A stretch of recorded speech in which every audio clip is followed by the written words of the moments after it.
Hello and welcome to the Passion Driven Pioneers interview series. I'm your host, John Channon, and today I'm joined by Corrin Wendell, who is the founder and executive director of YEP, Youth Engagement Planning. Corrin, thank you so much for joining us today. Yes, thank you for having me. Would you like to just kick us off with a brief background as to who you are, what you do, and the business that you're in? Yeah, thank you. As you mentioned, Corrin Wendell. So I'm the founder and executive director of YEP, Youth Engagement Planning, which is a nonprofit organization that focuses on teaching kids K through 12 about urban planning and civic engagement and how to make a difference in their communities. And we also help planners incorporate youth voices into the planning process. And we do that across nationwide. We've even been across the pond, sharing our tools, resources, and webinars and educational items with planners, globally. And our nonprofit is started back in 2006. So we've been around for quite some time. And my background is in both architecture and city and regional planning. So that's kind of how the nonprofit came to be. Just from the beginning, when I was in grad school, actually, I had finished my Bachelor of Science in Architecture, and I was working at an architecture firm, and I'm like, this is not what I'm supposed to be doing. I feel like there's something missing here. And randomly went to a conference on urban planning and was hooked. I thought, okay, it's not just about the building, it's about the entire community. So I went back to Ohio State and got my master's in city and regional planning and became an urban planner. And my last year of grad school, I was asked to do an independent study on putting together this manual to teach kids in the schools about urban planning for the surrounding school districts in Columbus, Ohio. And that sort of kicked off this passion and this drive and actually the need for this type of education. And so YEP was born really during that time, and it has grown tremendously. Over that time, we have a 9-member executive board, and we really help not only the kiddos learn about planning, but then we also realized that kids were not included in this community engagement and having their voices shared in the changes that were happening in their communities. So we started training planners to incorporate youth into that planning process. And we do that as an educational piece as well. So it's really been kind of a dream come true. And I was kind of an urban planner all along, working for small communities, working as a urban designer, zoning administrator, community development director. And this past June, stepped down from that full-time work to be the full, executive director full-time for YEP instead of doing kind of both at the same time. So that's been really exciting in this next stage of the nonprofit. Yeah, I can remember when I was in high school, we had a civics class, and that was really just about all the only exposure we had to this type of thing. So I think this is kind of really pretty cool. And I appreciate you sharing the spark that got you guys into it. So thank you for that. So talk to us about those first few years of starting up a nonprofit. What's that like? And what are some of the things that you need to do and prepare for? And was there anything that came up that you didn't expect?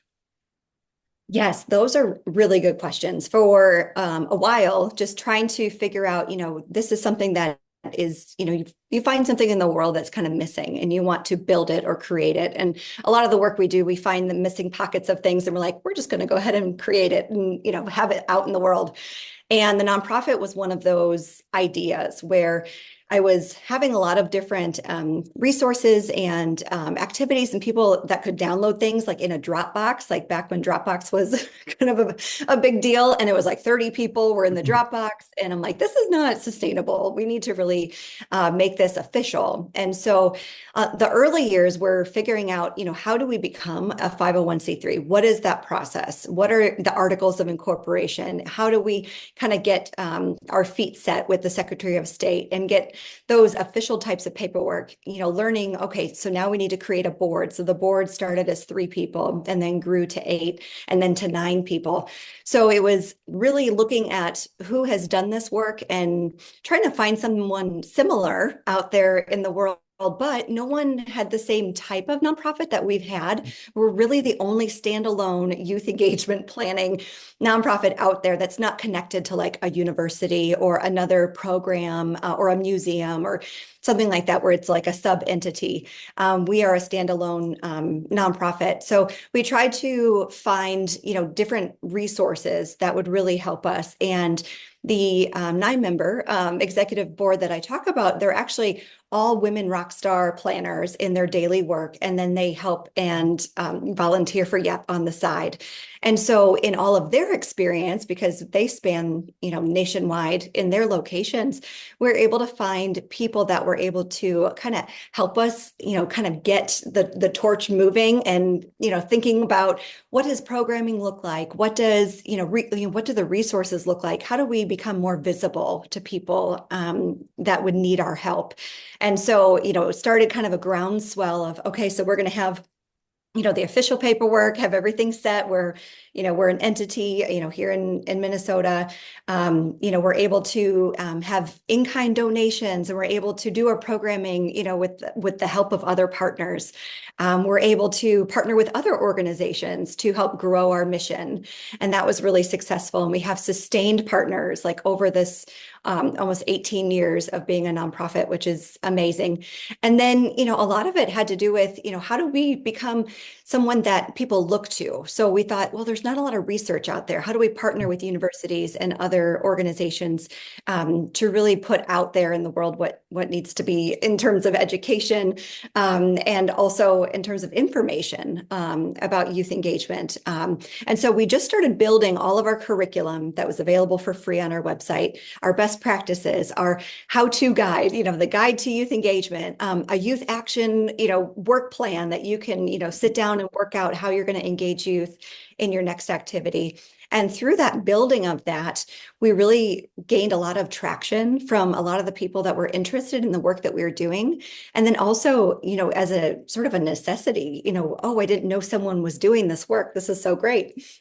And getting a lot of volunteers and so many programs. We've, interacted with over 7,000 youth so far in our time, and that's only growing. And then most recently, we published a children's book back in April, Ava Tanner, the city planner, as an educational tool. And then we also were able to put together the first city planning patch for Girl Scouts, and that has Oh, curriculum as well. So we were trying to figure out, as a nonprofit, like, how do we just grow our mission, grow our passion for what we do, and do it in a way that really connects with others and is a service. As a nonprofit, we want to provide a service. We want to ensure that we are, giving in all the ways that we can to others, and then also providing great, resources and great education. so so tell us kind of who you're targeting from a youth standpoint in terms of age, and then talk a little bit about what that delivery model looks like. Because anyways, I'll let you go on that. Yeah, no, that's a great question. Yeah, we always get questions like, how do you teach a 5-year-old about planning? It's like, very simple. Like, we've got the tools for you. So our target age is K through 12, so Okay. 5 years old to 18, and then we even consider young adult 18 to 26 as part of that cohort as well. And in the numbers, if you look at our population, I always say 22% of the population are considered youth. And so why wouldn't we include, that part of our population into the work that we do? It's a significant number, and they represent a significant portion of the folks in the country. And so it is a model that we've looked at where the age group, the K through 12, we are going into the schools. We're one of the only nonprofits that consistently goes into schools, finding teachers, finding principals, finding school districts that love and appreciate the educational pieces that we bring. Typically, it could be a 45-minute class that you're going into, to do one class, or oftentimes we're doing an entire like second grade or entire sixth grade, and we are teaching 6 classes in a row, or we're combining classes.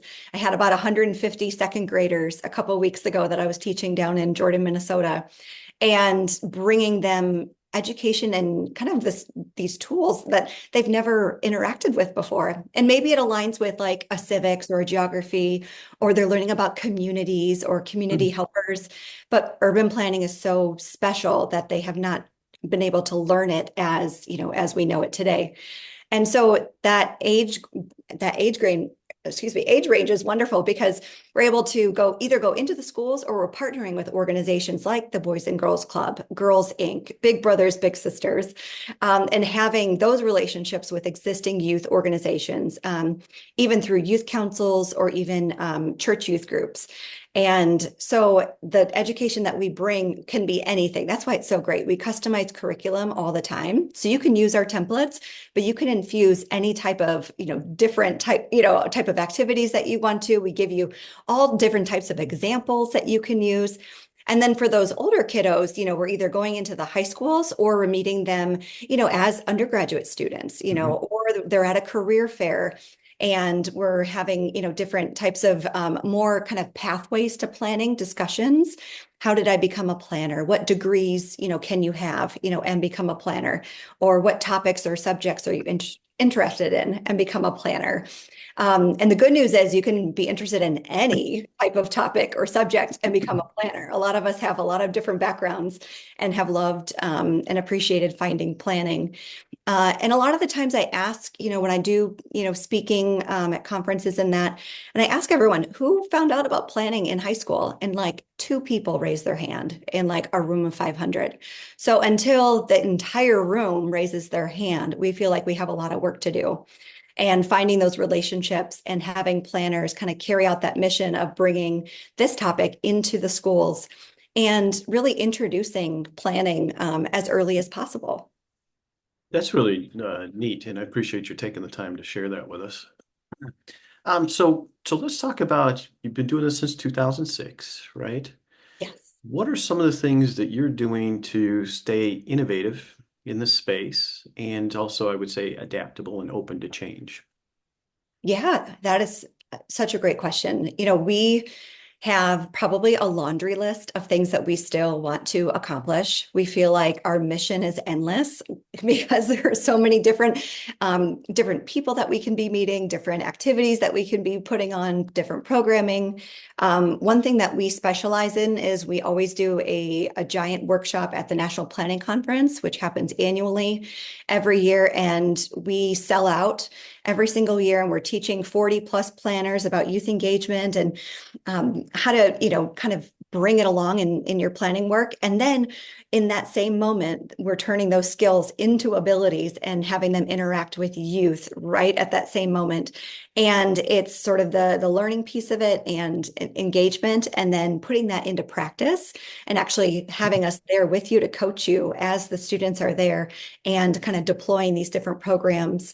And so it's something that we want to stay relevant in terms of pairing planning with different types of, youth engagement activities. And so we try and go through, we're going to try and interact with youth and land use and natural resources and transportation and water resources and climate change. And we really could just go on and on with all the different pairings that we could have.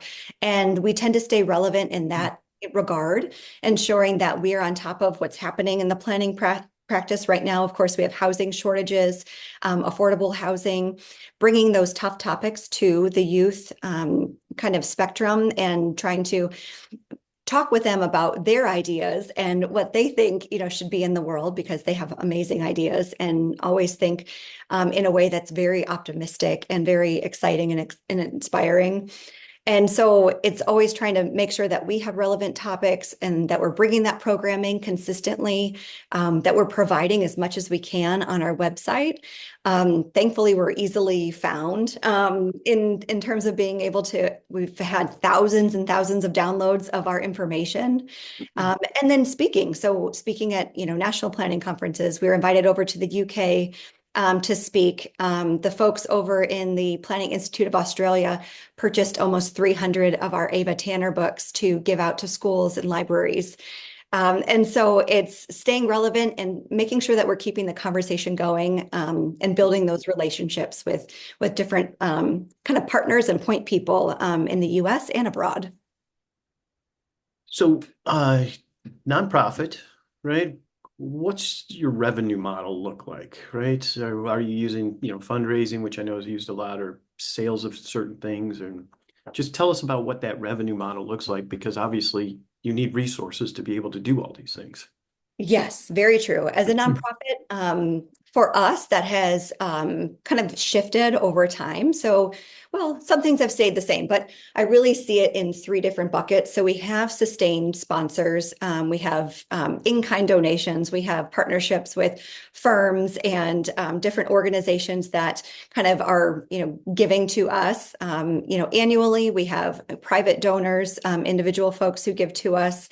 Then we have consulting services. So we provide consulting for folks who want to utilize us in a planning process in their community. We just worked with the Metropolitan Council for their Imagine 2050 plan, and we're Mhm. able to engage with over 900 youth and to develop what the recommendations were from the youth for the plan to be integrated into that.